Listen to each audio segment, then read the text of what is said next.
Salut à tous, j'espère que vous allez bien.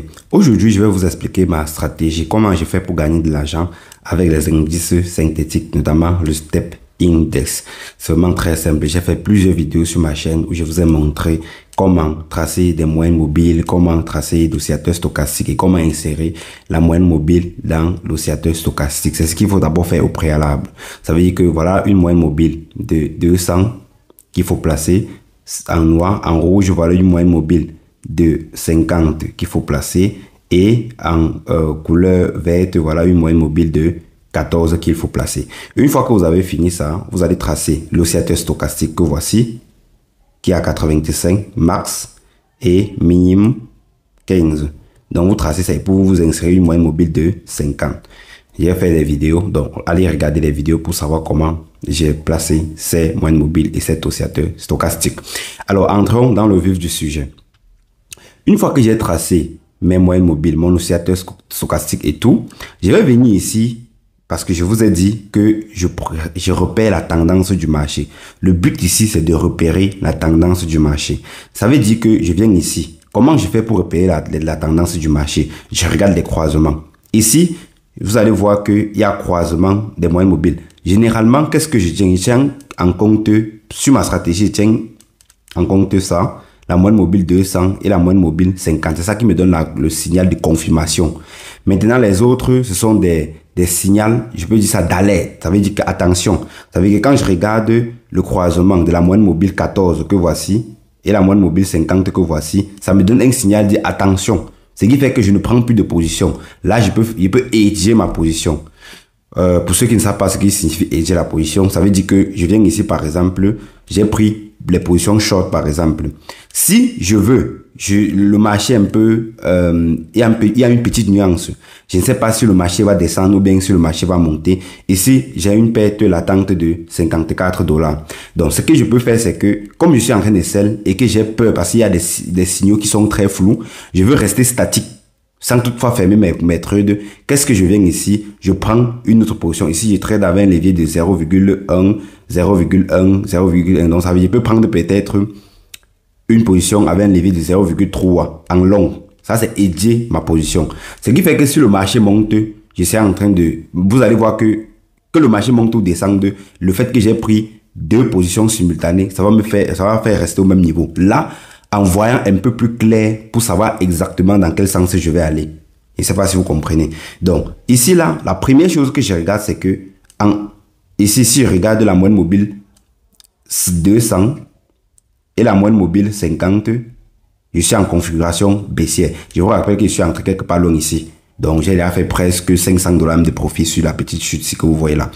Alors, comment je raisonne? Je viens ici tout simplement, je regarde, je suis en quelle configuration? Je suis en configuration baissière. Pourquoi je suis en configuration baissière? Parce que vous voyez, il y a croisement, il y a la moyenne mobile 200 qui est au-dessus de la moyenne mobile 50, comme vous voyez là. Quand la moyenne mobile 50 est plutôt au-dessus, comme vous voyez ici, je suis en configuration haussière.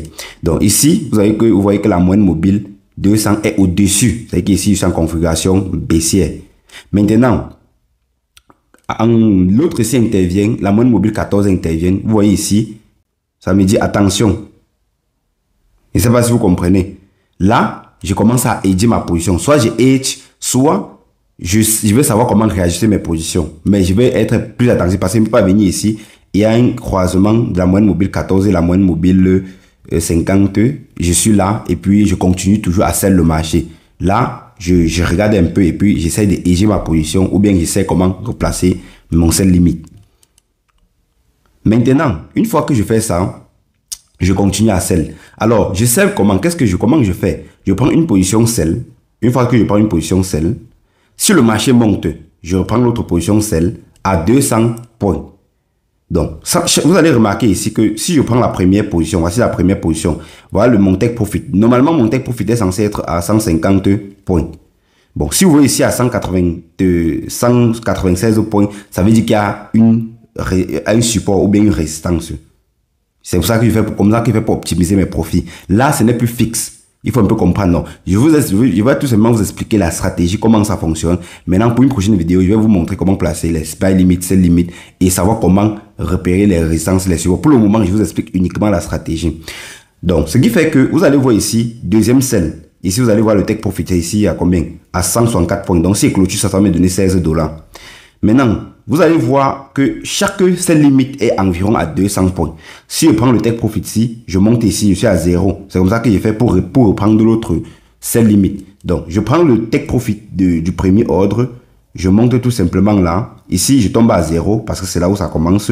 Après, je monte ici. Je repère et puis je regarde le numéro. Je vois qu'ici, c'est 84 34. Je regarde ici, pour ceux qui n'ont pas vu. Je regarde ici. Et après, c'est avec le numéro là que je retiens pour aller placer le sell limite. Donc, quand je viens ici, je regarde. Ici, j'ai pris la position à 200. Normalement, c'est censé être 200. Mais vous allez voir que c'est sur ma machine qui trace les supports et les résistances.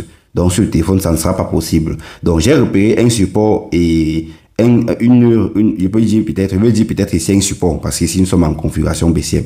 Je vais dire ça que c'est un support. J'ai repéré un support ici, c'est là où je suis venu mettre mon sell limite, ainsi de suite.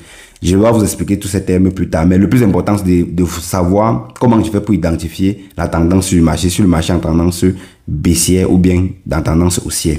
Alors, je viens ici, une fois que je vous identifie la tendance du marché, vous commencez à voir vos sell limites. Si le marché monte, vous reprenez vos sell limites au fur et à mesure. Maintenant, lorsque j'ai repéré ça, si je viens ici, vous allez voir le nombre de points. Je viens ici, vous voyez que ici, là, je suis à presque 341 points. Je ne sais pas si vous voyez un peu. Maintenant, si je clôture ici, là, si j'atteins mon TP qui est ici, là, sachez que j'ai mis un TP ici. Et vous allez voir, c'est ici à 3 $ en profit. Donc, ça va clôturer à environ 16 $. Si j'atteins ce take profit, attends, je vais annuler. Si j'atteins ce take profit, qu'est-ce qui va se passer? Si j'atteins ce take profit, je vais rabaisser le sell limite. Puisque chaque fois que je clôture, le marché descend, je redescends avec mon sell limite, mon dernier sell limite. Si le sell limite ici se déclenche, je cherche une autre résistance quelque part ici en haut, je replace l'autre sell limite. Voilà comment ça fonctionne. Et il faut faire attention avec votre capital et comment vous êtes en train de placer votre sell limite. Ce n'est pas parce que c'est 200 points que vous allez forcément placer à 200 points.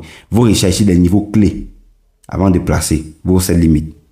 Donc voilà un peu comment la stratégie fonctionne. Et maintenant, en ce qui concerne la perte, parce qu'il faut comprendre qu'on perd. Dernièrement, c'est cette semaine même, j'ai clôturé un trade de moins 120 $.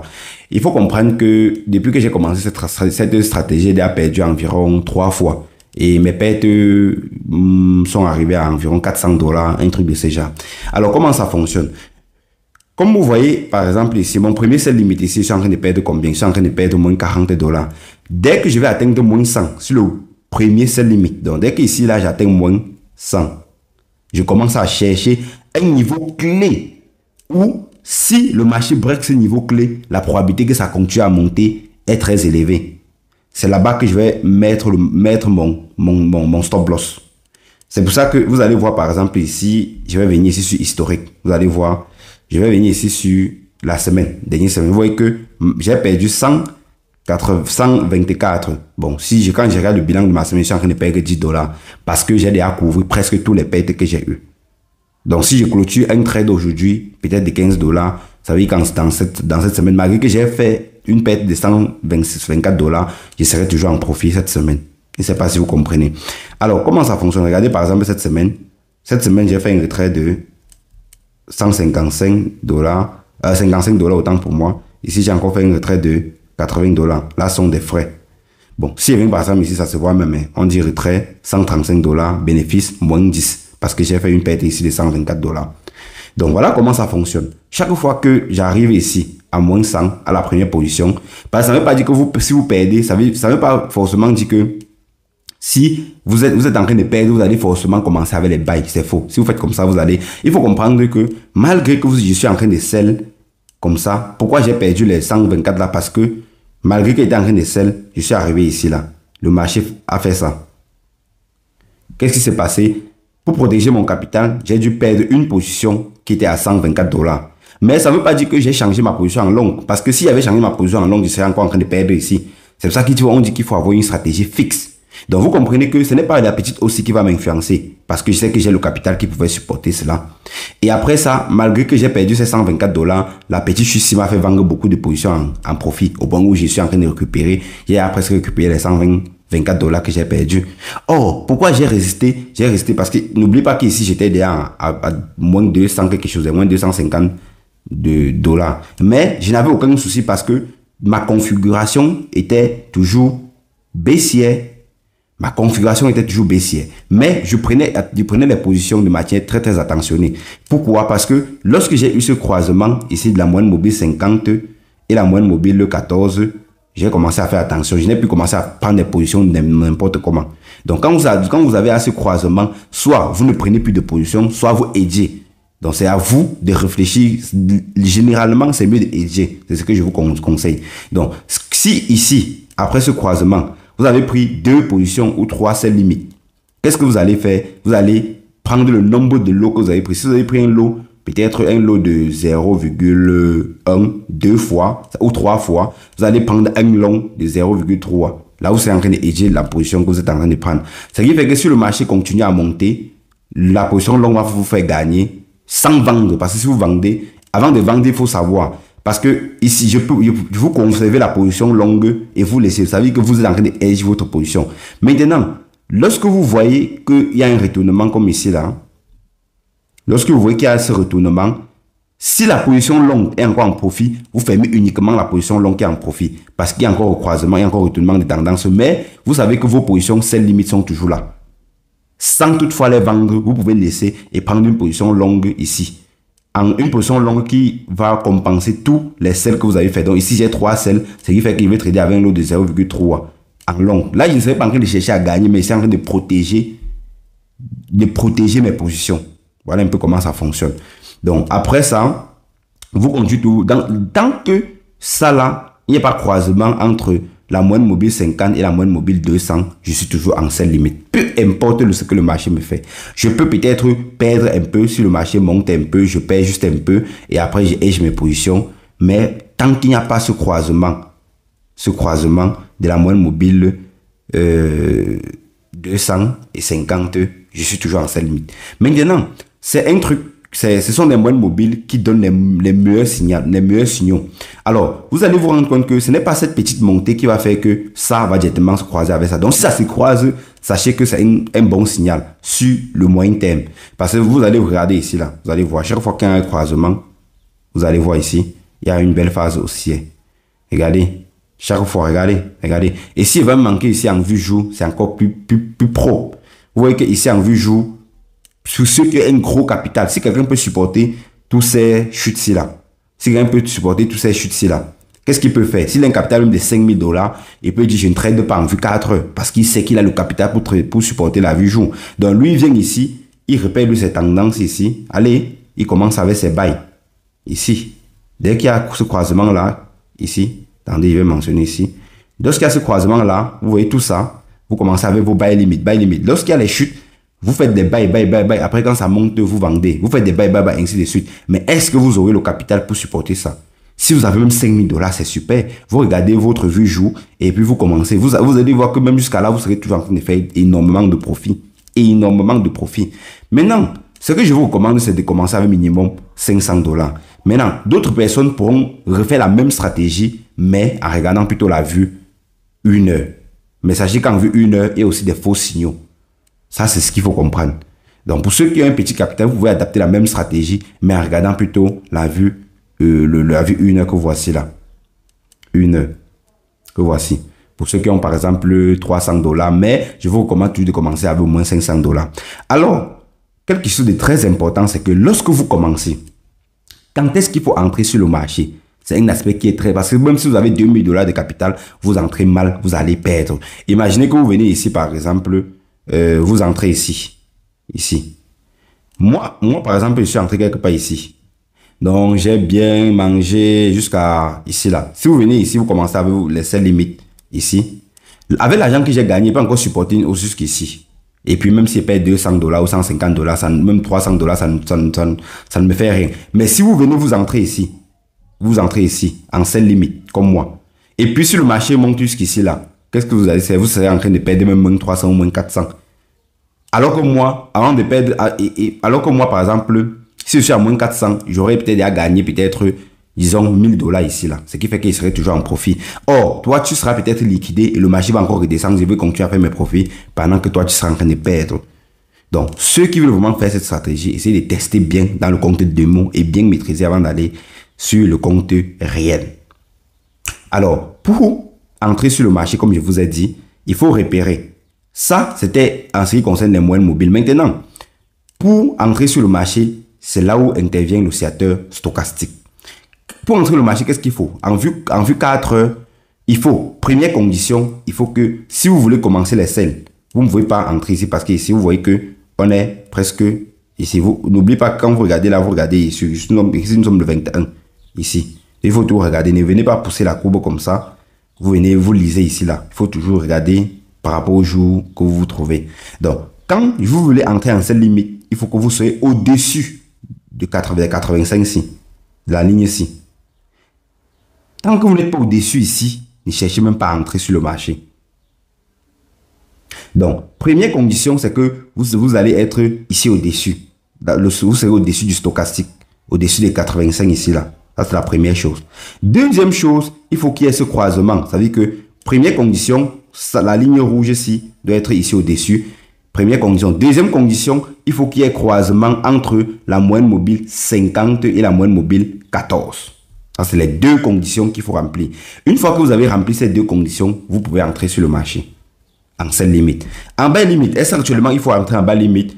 Quand je regarde l'oscillateur ici, vous êtes déjà à l'intérieur. Ça ne sert à rien d'entrer en bas limite. Ça, c'est la première condition. Deuxième condition, vous voyez que la deuxième condition est presque remplie parce que ici, on voit bien que la moyenne mobile 14 est au-dessus de la moyenne mobile 50. Ça veut dire que ici, c'est une petite configuration haussière. Ce qui fait que si, par exemple, ça là était bien ici en bas, ici peut-être en moins 15, comme je suis en train de vous montrer là, c'est que vous pouvez dire que oui, j'entre en buy limit. Mais ça avait un risque parce que même si vous entrez en buy limit ici là, vous serez toujours dans le faux signal. C'est pas si vous comprenez. C'est lorsqu'il y a la tendance ici, ça veut dire que la moyenne mobile 50 et la moyenne mobile 200, c'est ça qui confirme. Donc ça veut dire que même si vous entrez sur le marché ici, supposons que ça là était ici en bas et ça là, c'est une configuration aussi. Ça veut dire que la moyenne mobile 14 est au-dessus de la moyenne mobile 50. Supposons que ces deux conditions peut-être sont remplies. Vous serez entré sur le marché, mais avec une nuance. C'est ça là qui va confirmer votre position. Donc, vous pouvez tout entrer, mais en prenant des précautions. Entrez et en ayant votre position, en voyant comment le marché se comporte et tout et tout. Mais sachez que ce n'est que le croisement-ci qui vous donne une bonne configuration sur le long terme. Donc ça, c'était un peu comment la stratégie fonctionne, sans toutefois entrer dans les termes techniques, comment tracer les supports et les résistances. Donc, comment mettre les sell limites. Sell limite, une fois que vous placez votre sell limite ou bas limite, vous replacez l'autre sur le marché par contre vous à 200 points. C'est ce qu'il faut retenir. Et votre take profit, c'est 150 points par position. Ça, c'est la formule. Maintenant, vous n'êtes pas obligé de respecter les 200 points ici. Vous n'êtes pas obligé de respecter ces 150 points ici. Vous allez respecter en fonction des supports et des résistances que vous allez voir sur le marché. Il y a des moments que je trace les sell limites comme ça là. Vous voyez, ça vient flotter et ça déclenche mon sell limite. À l'instant T, ça ne monte même pas. Donc, ça déclenche là. Et puis, si j'entre dans le groupe, dans mon canal ou bien dans mon groupe, vous allez voir, comme j'avais montré la dernière fois. Donc, il y a parfois que lorsque vous tracez bien, le marché vient, ça tape, ça déclenche et ça vient clôturer. Propre. C'est propre. Il ne faut pas tracer des choses qui le marché vient, par exemple, ici, ça dépasse ici avant de redescendre, faire le take profit. Non, il faut optimiser vos profits. Donc, voilà tout ce que j'avais à vous dire. Je vais faire prochainement une vidéo, notamment pour vous montrer comment acheter, comment vendre, comment placer les sell limites, buy limit et vous montrer comment prendre des positions. Et après ça, on va maintenant passer sur la phase un peu plus technique, comment placer les supports, comment placer les résistances et tout et tout. J'espère que la vidéo vous a été utile. Vous allez apprendre progressivement. Ce n'est pas une vidéo que vous allez tout apprendre, mais déjà, vous avez une idée. Vous pouvez déjà imaginer, est-ce que vous pouvez entrer sur le marché? Comment vous pouvez faire? Vous pouvez commencer à vous exercer sur le compte démo. Donc, je vais faire une prochaine vidéo, comme je vous ai dit, pour vous montrer comment mettre les buy limites, comment mettre les sell limites et comment gérer toutes ces positions et tout. Donc, on se donne rendez-vous pour une prochaine vidéo. C'était Mathias.